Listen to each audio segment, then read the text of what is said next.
Esarehinai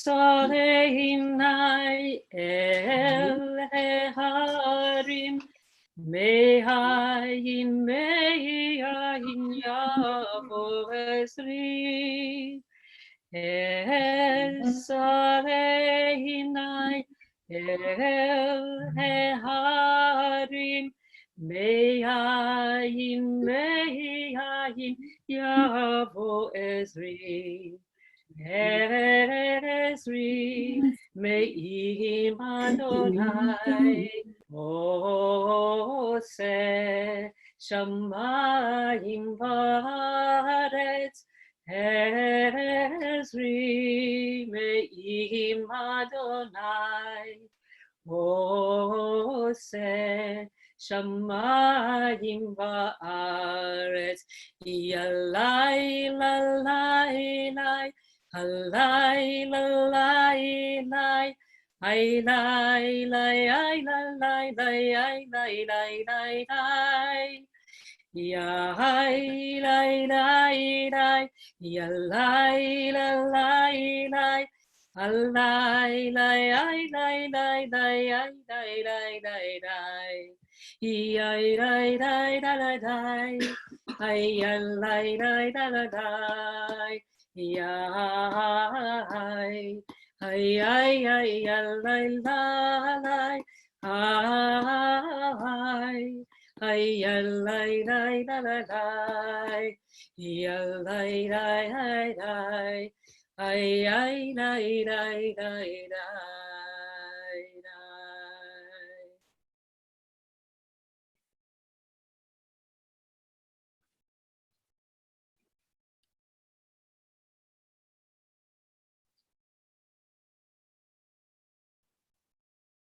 Unmute yourself, Rabbi. Sorry. I'm learning, but slowly, very slowly.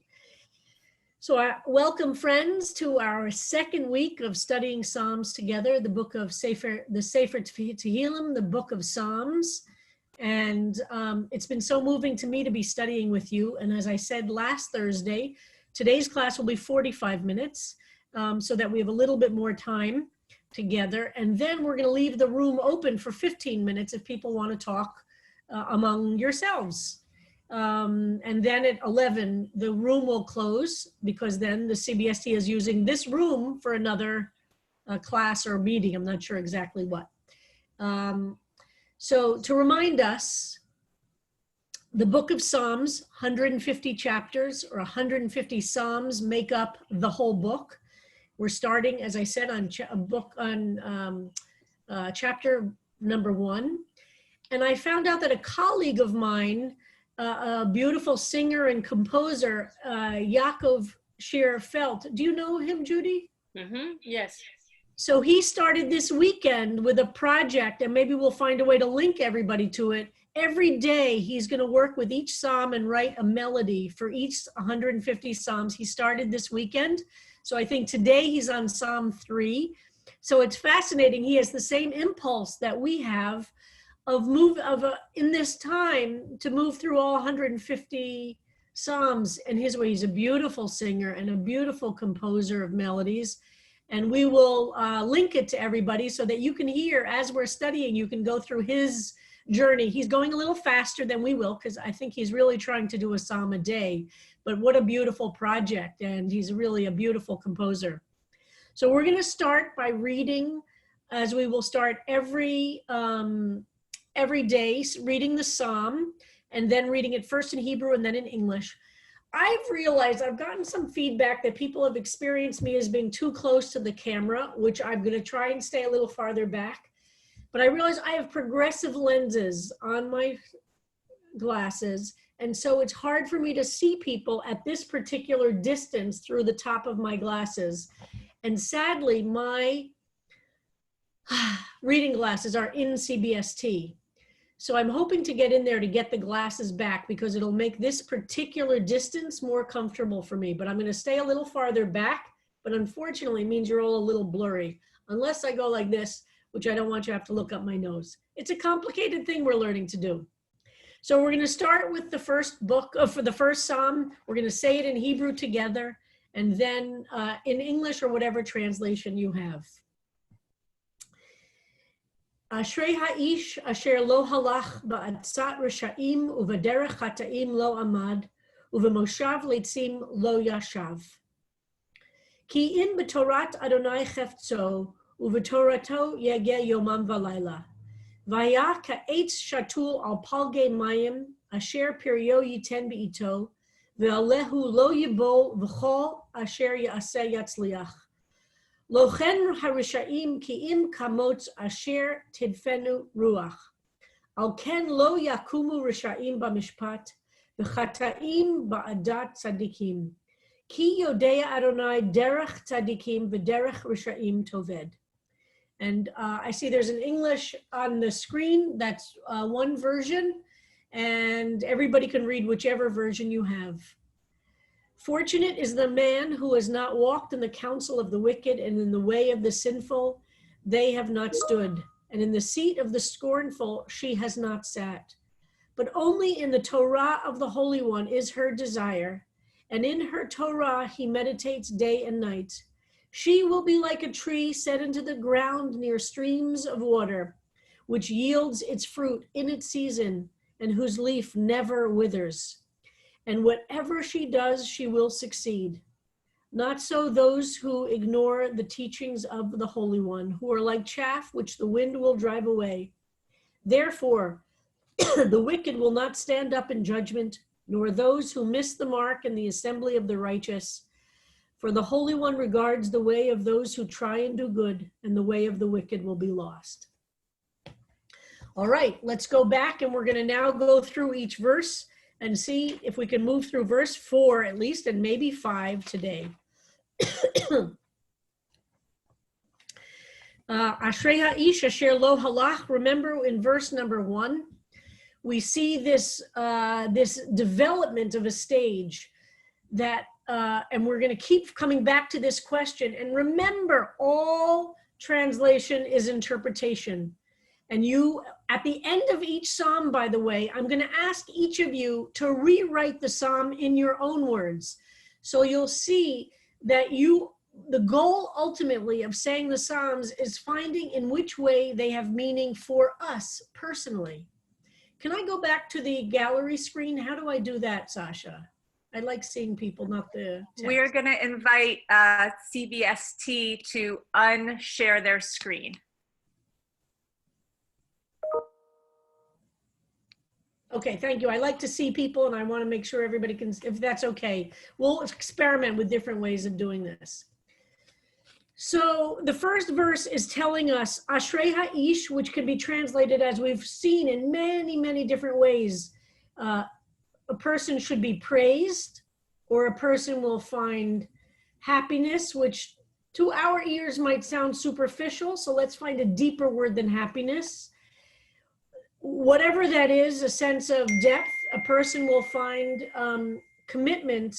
That person who does not follow the etzah, the words of those who do negative or bad, and uvederech chata'im lo amad. And you know what? I've got to turn off my phone because I can't figure out how to turn that off on the computer. I apologize. I'm going to turn off the phone.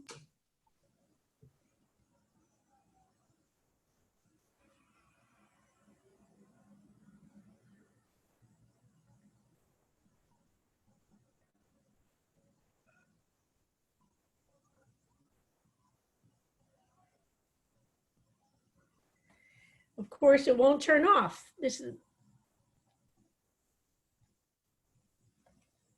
all right. I am going to take it out of here, right? Will that work or no, Sasha?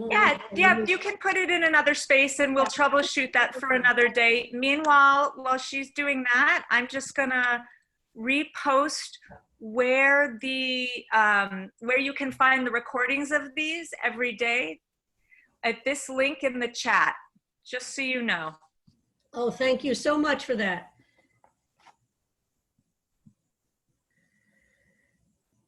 Yeah. And okay, so and remember, Rashi taught us that the three different things in Psalm 1, verse 1 is teaching us there's a progression. If you listen to people who will have a bad influence, then you will end up standing in the places of people who are negative, and then you will end up sitting or living.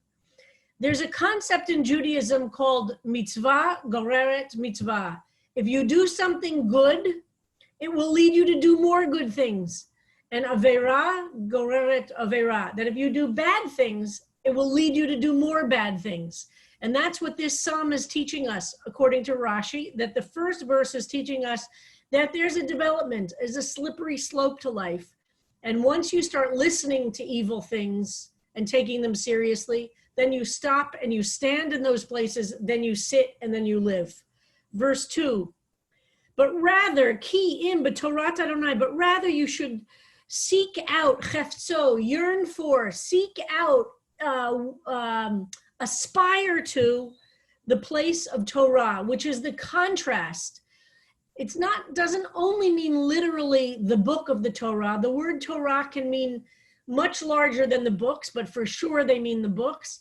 But Torah means instruction, the teachings that lead us to a life of wholeness, a life of depth, a life of love, a life of the positive. And as I said last week, if you can imagine Rishaim, Chataim, Leitzim, all the negative words, meaning those things that remove holiness from the universe, and mitzvot, or the things that are, or Torah Adonai, the teachings of God, are those things that increase the holiness. That contrast is what the Psalms are all about and what the teachings of Torah are all about. We have to both reduce the negative in the world as well as increase the positive. One without the other isn't enough. Is that clear to people? And that's whenever the negative words are used, it's talking about the things that suck out, that bleach out holiness from the universe. And mitzvah, or things that are God's teachings, increase the holiness, increase things that are sacred, increase life itself.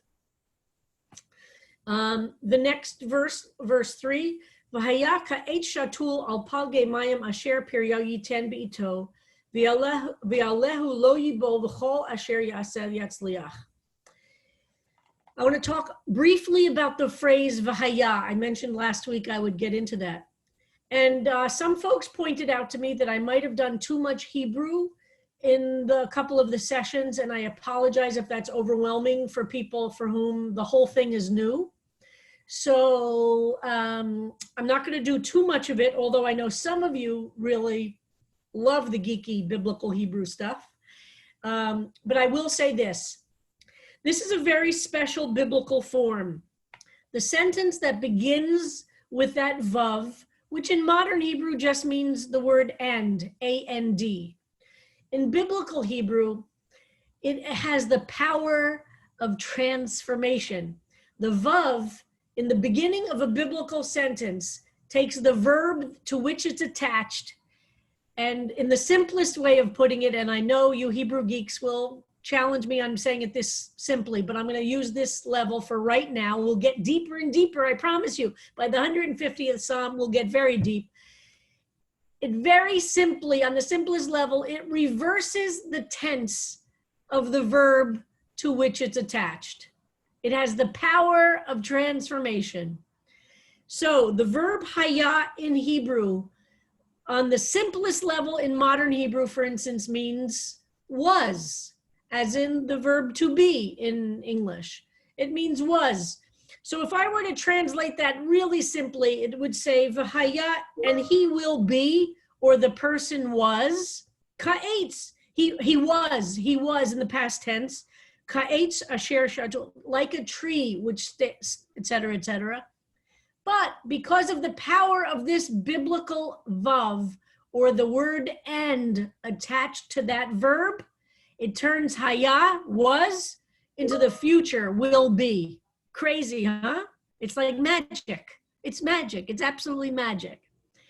So instead of reading this verse, which you might, and he was, notice the whatever translation you have, how is the beginning of verse 3 translated? Mine says he will, or it's in the future tense, or he will aspire. Technically, for those of you who are grammar people, even not Hebrew grammar, it goes from the perfect tense into the imperfect, meaning that it's not yet achieved. Imperfect tense in grammar means it's not yet completed. Perfect tense means it's completed, simply put. So it says, so in other words, if you do what these two verses say, the first verse is, don't do the negative. Don't listen to evil. Don't stay around where evil exists. And don't live where evil is, but rather you do verse number 2, you increase holiness in the world. You do all you can to be a force of light and of good. Then verse number 3, that person who does those things will be like what? If you do verse 1 and 2, you will be like what? A tree which stands, shatul, meaning is planted, has rootedness. I mean, think about a tree that's strong. A tree that's strong isn't only the branches and leaves, which are up on the top, affected by the wind and things, but a strong tree has deep, deep roots. That's the imagery that this is evoking to us. We don't just want to be like the treetops. What means to be a really deep and holy person is somebody who is the treetops, but likewise, and even more strongly, is rooted like a tree. And the roots of a tree, we know a healthy tree has roots that are so deep that if there's strong winds, they're not affected. If there's a lot of rain, it's not affected. So like a tree that stands al palge mayim. Palge mayim, so mayim means waters. The word for water in Hebrew, by the way, is a plural word because, of course, there's an image, a very strong image that there's no such thing as single water, right? Waters, we say waters, the sense of rushing waters, palge, either streams or rivulets or just vast amounts, I would say, or just moving. Asher piri o yiten be'ito, which, again, I'm working on the literal, and as we end up doing the whole psalm, we're going to get deeper and deeper into the poetry, which the perio is the fruit of the tree. So now if we have a tree that's deeply rooted, and it's near rushing waters or rivulets of waters or streams of water, it's being well fed. It will offer fruit be'ito in its time. In other words, at the right time, fruit will be available. V'alehu lo yibol v'chol asher yaseh yatzliach. This gets translated a lot of different ways. And we'll see that the poets love this phrase. But kind of on its most literal sense, it means the leaf, it said the leaves are not going to wither. And everything that this tree does, in other words, the tree is now the metaphor for a human being, will be successful. All right, verse 4, and we're going to come back to this. I want verse 4. Lochen ha-risha'im. So you see there's contrasts. So we've now heard in the third verse, and remember, this is 3 of 6 verses. So the poet here is very conscious of structure. These are not random. So the first 2 verses are contrasting one to the other. First is bad things to do. Second verse is good things to do. Third verse describes the person, is the fulcrum of the poem, of the psalm, is a description of what it would mean to do verses 1 and 2. And now verse 4 contrasts the person who is righteous or trying to create holiness in the world with the person who is not interested in holiness, but the person who is only interested in not holiness, which we'll talk about. Lochen ha-rasha'im. This is not what the bad person does. Ki'im batmots, ki'im kamots. But that person is more like the chaff of hay, you know, the dry stuff on the top. Asher tidfenu ruach, which the wind will just blow away. Again, what a profound contrast to verse number 3, which is describing a deeply rooted tree. All right, we're moving on to verse 5. Wow, we're moving so fast right now. And I'll take questions, and I know there are some comments and questions. We're going to finish the whole psalm and go back to those comments and questions. Verse 5, Al ken, therefore, or yes, more. So you see, compare that to verse 4, lo ken, al ken. Now, again, these two verses are describing the person who's bringing evil into the world, as opposed to the person in verse 3 who's bringing holiness. So what does this person do? The person, lo yakumu rishaim b'mishpat. So the rishaim, and again, we've seen the word rishaim before. Look for where you've seen that word before. That person will not stand up b'mishpat, in judgment. If there's justice in the world, real justice, not justice that's been undermined, but real justice in the world, that person will not stand up to. The chata'im, have we seen the word chata'im before? And the chata'im, adat tzadikim, in the gathering of tzadikim. Now, tzadikim is the first time we're hearing the word tzadikim, which is righteous. Verse 6, ki, again the word ki. Notice the beginning words here, ki, Yodea Hashem, God knows. And again, which word for God do we have in the Hebrew? The biggie. This is the biggie, the Shem HaMeforash, the Tetragrammaton, the 4-letter name of God, Yud, Hey, Vav, Hey. This is the big one. This is the most powerful. This is the transcendent God that's both transcendent and immanent, meaning the God that's both up and above and more powerful, but also the God that's internal. Derech tzadikim, for God knows derech tzadikim. Where have we had the word derech before in this psalm? Look back in the first verse, we have derech chataim, the way of the evil, is now contrasted with the ways of the righteous. V'derech rishaim toved, and the way of rishaim, the evil, will be lost. Toved, lost. So that is we've now finished the first overview of the 6 verses of Psalm 1. And now let me do the chat questions or comments. How do I do this, Sasha? Should I actually look and then respond to them? You can look, I can highlight a few while you were talking. Catherine was talking about how... Maybe you should just tell me, it's hard to read and listen. Yeah, no, I'm just gonna tell you. Okay. Catherine was raising this point of move away from the evil inclination and move toward the holy is backed by neuroscience. Huh, interesting. In what the way Can you describe that? Yes, I'll just read what she wrote. By the power of habit, positive or negative, we create new neural pathways in the brain. Then it gets easier and easier to repeat those patterns, again, whether positive or negative. Absolutely, that's fantastic. I didn't know that, and that totally is the concept that I mentioned earlier. Mitzvah goreret mitzvah. You do things that bring holiness into the world, you do good things, you're more likely to keep doing them. And every time you do an aveira or the negative things, it's easier to do it. And we know this from what happens when people become numb. The first time somebody does something bad, they might have a conscience about it and feel bad. The second time, less so. The third time, you start justifying it. We all know that pattern. And I've learned a lot from Gandhi. Sasha and I share a professor of Gandhian philosophy. Sasha and I both went to Barnard, where we both had a very important teacher who's still very much in both of our lives.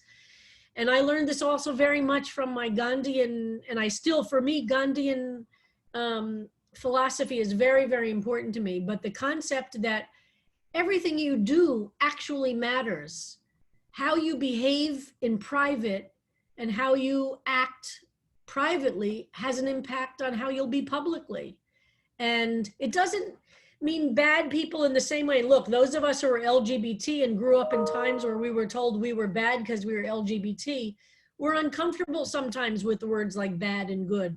That's why I want to move away from them to understand more the impact and increasing holiness or decreasing holiness, and not good and bad, which has a lot of layers of negativity, I think, for us.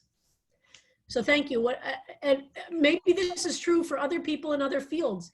I think it's true even for exercise, which I'm not very good at, but the more you do it, the easier it is, right? Or the more some muscles get used, the more the muscles can do things. And if you don't exercise those muscles, you can't actually get, Sasha is a dancer, right? I mean, you can't become a great dancer if you don't exercise, period. No matter what you can think about dance, you need to actually do that work to improve your body to get to a point. And spirituality and living a life of decency and goodness and religious power is the same thing. So I love hearing that about neuroscience. Habit, that's a good point.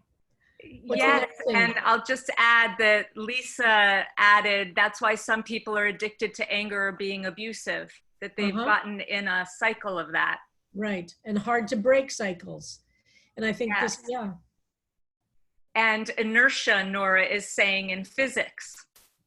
Right, it's very hard to overcome. Nora, do you want to say more about that? Can we let Nora tell us about Nora, that? do you want to unmute yourself and talk? I mean, I'm not a physicist, but when you first started talking about this earlier today, my first thought was just that an object that's in motion stays in motion, and an object in rest stays at rest. Yes. And it's the same sort of idea. And this power that we have as human beings to decide about our motion, over this we have tremendous control. We don't have a lot of control over the things happening outside in our world. We have a lot of control about the direction our lives are going internally, and that then has an impact on who we are as we move through the world. Thank you. And Ira actually just posted a quote attributed to Gandhi. Ira, do you want to come on and read that? And then we'll go to iPhone Jerry after Ira.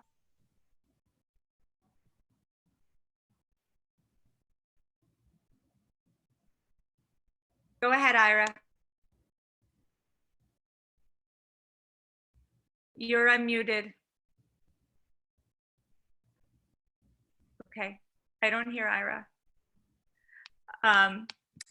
Ira, I'm just gonna, in the interest of time, read the quote. Keep your thoughts positive because your thoughts become your words. Keep your words positive because your words become your behavior. Keep your behavior positive because your behavior become your habits. Keep your habits positive because your habits become your values. Keep your values positive because your values become your destiny. Beautiful. Beautiful. It's hard. It's not easy. And I think what the Torah teaches us is to not be discouraged if we fall off this direction. It's aspirational. It's not, none of us are perfect. So that what happens is that we fall down. The issue is how quickly do we get back up and kind of dust ourselves off and say, okay, I'm going to start again. I'm not going to let the fact that I did X, Y, or Z stop me from trying again. And I think that's what the Psalm is telling us also. Thank you, Ira, for that beautiful quote. Can we go to iPhone Jerry? Hi, can you hear me? Yes. All I was saying was, thank you, Rabbi, for that psalm, because if it's true, it predicts that the wicked shaft will be blown away by the wind, I think by November, around the first week in November. Is that right, Rabbi? And righteousness shall overcome the wicked shaft. Well, as much as I certainly hope so, the psalmist is thinking even more long-term than that. Yeah, okay. But it doesn't mean I don't agree with you, but I'm just saying part of what the psalm is teaching us is a very long perspective, and to not be defeated by the immediate reality around us. So that's what's tough about this, is that doesn't mean people who we look around in the world who are successful and being outwardly succeeding, when we know they act evilly in the world, that therefore there is no God. We're talking about a much more long perspective than on what we might even see in our lifetimes. And that's where faith comes in, and that's hard. Thank you. I want to mention that Donna Shaper is here from Judson Church, who has always wanted to study with you, Rabbi Kleinbaum. Wonderful. So happy you're with us. And Naomi Hirsch is saying in this conversation about working muscles, what you do in private affects what you do in public, is central to the study of Musar. In the Center for the Contemporary Musar Terminology, we need to exercise our Musar muscles to do the right thing. That's a really great point. Musar is a movement in Judaism. It's always existed in Jewish practice, but in the 1860s, there was a very famous rabbi, Rabbi Israel Salant, who became known as the Salanta Rebbe, who wrote a very famous works on Musar, which means, you know, it's been mindful practice, really. And last week, Rabbi Moskowitz was teaching about Musar from the book itself, and it's a very significant part of Jewish philosophy. I'm wondering, are there other questions or comments, Sasha? Rabbi Sachs was just noting that this all connects to positive psychology and the new field of character strengths. Yep. And think of this, all this modern understanding is, this text is 2,500 years old. And I just listened yesterday to the psalm that I mentioned to you. I mean, the singer I mentioned to you does a beautiful setting for some of this. Is it possible for us to divide up the group now into groups of 4, Sasha? Or is that possible to do breakout groups or no? Yeah, I'm gonna ask Scott. Can you set up the breakout groups, Scott? If not, we'll do it tomorrow. But what I want everybody, if not, it's not possible to do today. We're learning, I'm getting better and better at this, but I'm not there and we need help because we're going to start doing. What were you envisioning? Can we have over 100 people. Can we go into groups of 4 and I'm going to give everybody an assignment for 10 minutes? Is that possible to do? It should be possible to do, but we'll do it tomorrow if not for today. Breakout rooms, assign participant. Yeah, I guess we could do like 25. Good, perfect. So what I'm going to ask everybody to do in your breakout groups is to rewrite the psalm in your own words, to go through the psalm with the English translation you have or the Hebrew if you have it, but say it in your own words and go around in your group of 4. Don't overthink it. Try and say, if you were to say this psalm in your own words, with your own concept, what would it sound like? Rewrite the psalm, but line by line, don't skip a line, and just try and say it in words that are meaningful to you. And then we're going to come back in 10 minutes, right before our time to end. Okay, you got the assignment, everybody? Okay, Scott. All right, I'm going to create the rooms. Okay, we're trying this as a feature, and we'll see if this works. And then we're going to come back as a... Okay, so everyone's been invited to join. You need to, you know, I guess, accept the invitation to join whichever room you've been assigned to. And then it will come back together.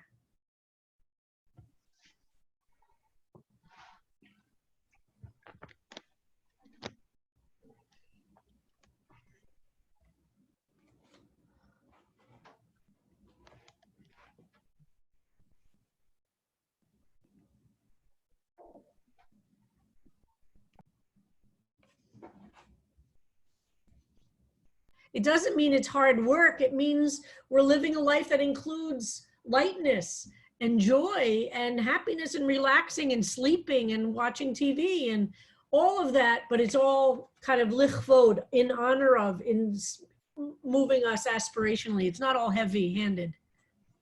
Are we all together? Yes. Okay, we're all back as a big group. Well, I want to thank Scott. I didn't warn Scott that we were going to be doing this, so I'm just envious of Deborah Megdal, who's our fabulous Cooperberg Ripmaster Rabbinical intern, and she did this with her group, and I thought, well, we should try it, but I should have prepared Scott for this. I'm trying. So here's your exercise for today. I want everybody, and I think if you have a journal for this class, it would be fantastic. And again, if you don't feel like doing this, don't worry. You could just come on every morning and just listen. You don't have to work.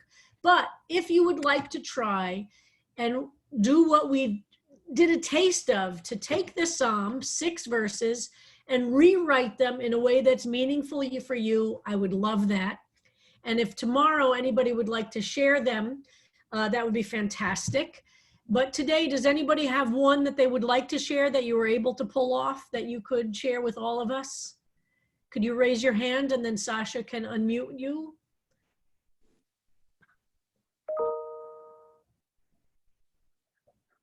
Did somebody do a whole one of 6 verses? Is that Harold? Did you do a 6 verses? No. Yes, my group did 6 verses. Okay, so would you share that with the whole group? Would you read I'm it out happy loud? to share.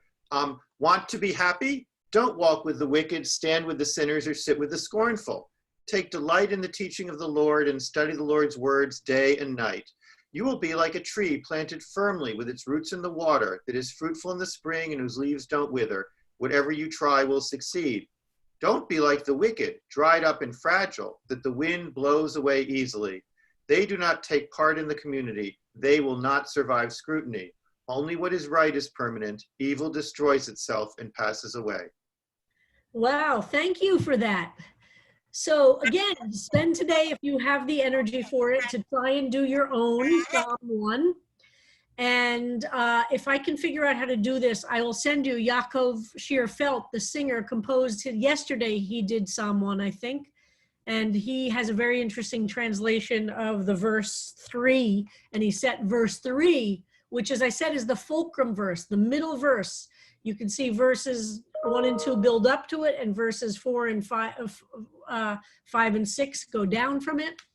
But look around for the different translations. Tomorrow we're going to look at different, now that we've gone through it once, tomorrow we're going to examine some famous different translations of Psalm 1.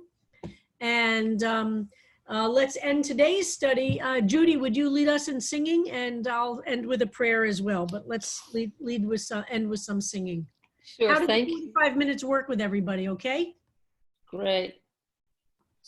Sasha, I'd like to unmute everybody just for an experiment for Psalm 121, SI and I, and ask everybody to sing quietly.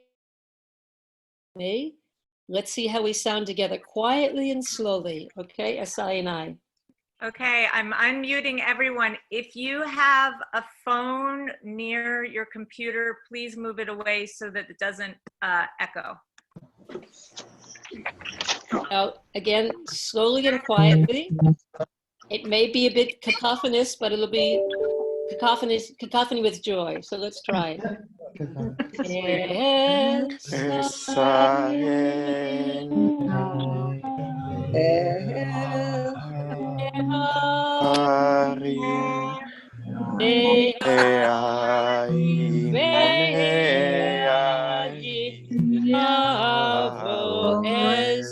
Not yet, but until there yet. But I'll let you know a little later on if it's not there.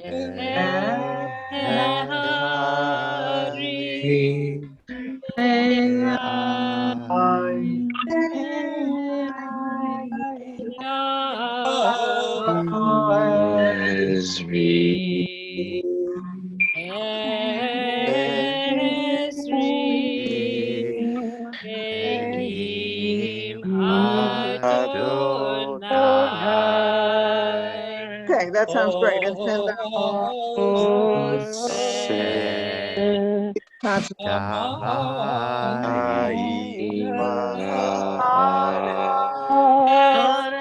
smiling. Adonai.